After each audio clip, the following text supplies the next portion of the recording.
Youth and Families Stability Amendment Bill 2025. Any step towards improving the lives of vulnerable children in care is welcome. And for that reason, we will not oppose this bill, despite the fact that it repeals what the Coalition put in place in 2014. Now, at that time, the Coalition government introduced reforms to limit the Children's Court powers to stop children languishing, to ensure timely, permanent decisions giving children security. This legislation is not the solution our child protection system so desperately needs. It is a gesture, well-meaning perhaps, but one that barely scratches the surface of a system that is deeply broken. The Allan Labor government has held power for 21 of the last 25 years, and in that time, Victoria's child protection system has become a place where neglect is replaced with trauma, instability, abuse and hope with lifelong damage. That is the reality for too many children in care today. This bill proposes to extend the timeframes from permanency to 2 years to whatever is in the child's best interest. It sounds compassionate, but in practice it risks legalising indefinite uncertainty. I've spoken with foster families who have cared for children for 5, 6, 7 years. Permanency is barely achieved under the current law. This change does not fix that. It simply gives bureaucracy more room to delay.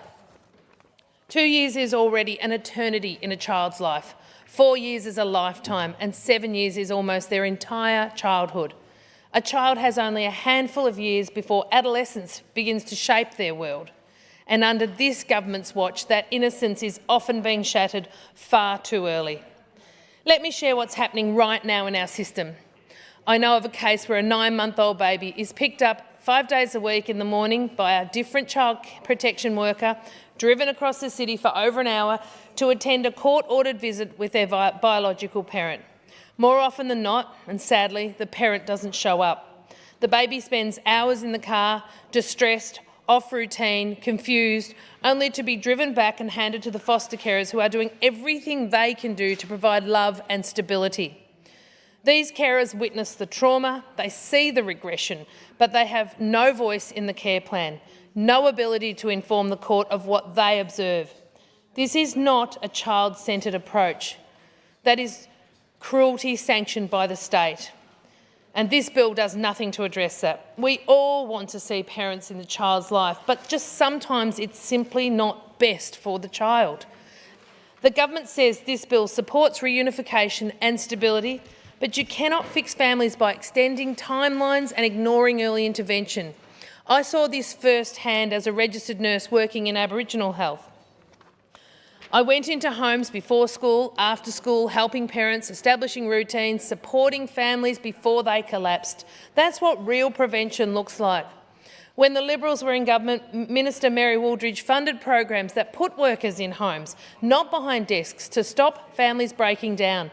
Labor cut those programs and now they claim they're investing in prevention. But the outcomes, the reports, the shattered lives of children, that tells a very different story. Let me tell you about one young girl, a 12-year-old who asked for help, but instead was torn from family, school and community and placed into a residential care facility, not a home. I've seen photos inside that house with bongs on her bedside table and dog faeces on the bed. What's called care becomes surveillance, locked doors, stripped autonomy, no privacy, no friends, no education. Staff rotate like strangers, reading journals and policing emotions, while the child is told they are the problem. Within a year, she was introduced to drugs, for reasons I will tell you about in a moment. She had 2 pregnancy scares by the age of 13. That's what care looks like under Labor's watch. Isolation opens doors to exploitation. Whilst in care, she experiences drugs, assault, rape.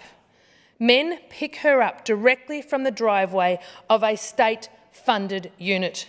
She overdoses, lands in hospital and thinks of ending her life because the system keeps her alive but never safe.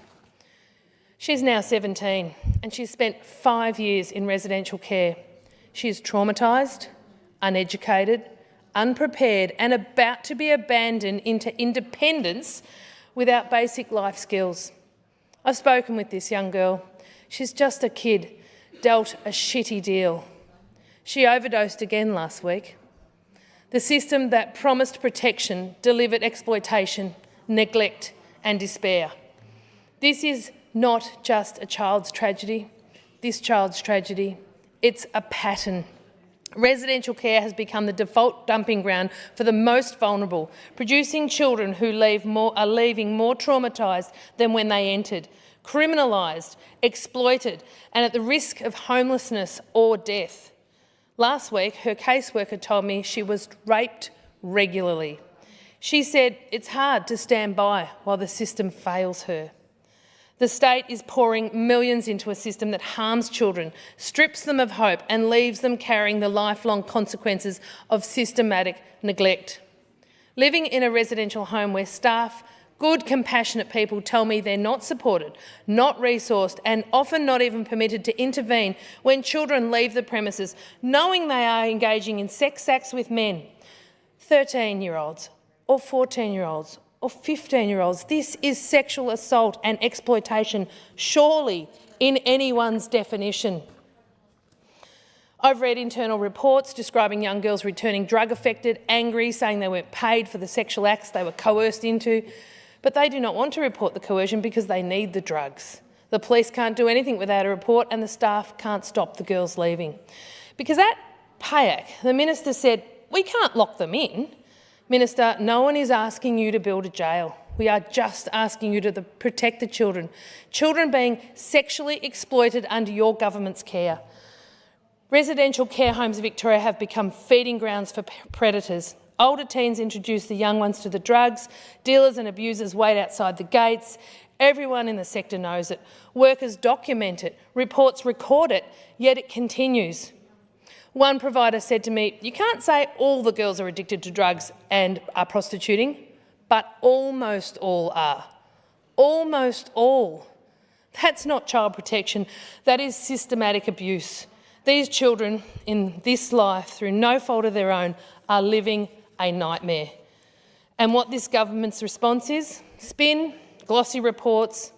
At budget estimates, the government department claimed it is investing in addressing sexual exploitation in out-of-home care.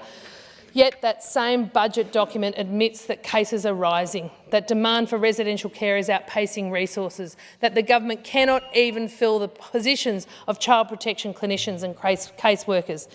To make matters worse, the position of the Commissioner for Children and Young People, an independent voice for accountability, has been left vacant for months. Why? Because this government does not want to hear the truth. 2/3 of the children in residential care end up in the youth justice system. This is not a coincidence. It's the result of neglect, instability and trauma inflicted by a government that has lost its moral compass. These are children who were supposed to be removed from harm and instead are being delivered into it. And while the minister praises the workforce, let me be clear, it is not the fault of the frontline workers, the child protection officers, the carers, the clinicians. They are doing their best. The child protection system does not allow them to care the way they need to.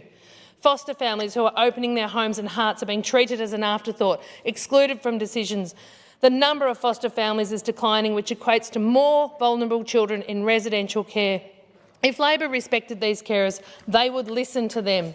When a government knows that children are being sexually exploited, knows the drugs are rampant in the facilities and knows the predators wait outside its residential homes and still does nothing, that's a government that's lost its humanity. This is not about politics. This is about children. Children who deserve love, safety and hope. Children who are being failed not by bad parents but by a very bad system. Children who the Youth and Family Stability Amendment Bill does not address the deep structural failures of. I support the amendments introduced. We need to listen to those who have lived experience of this system, like the young girl I've spoken of, and the legislation does need to be reviewed. This is not just a policy debate, it's a moral reckoning. And on behalf of the children, the voiceless, the forgotten, the innocent, the betrayed, I say to this government, you have failed them. You have failed Victoria, and history will not forget.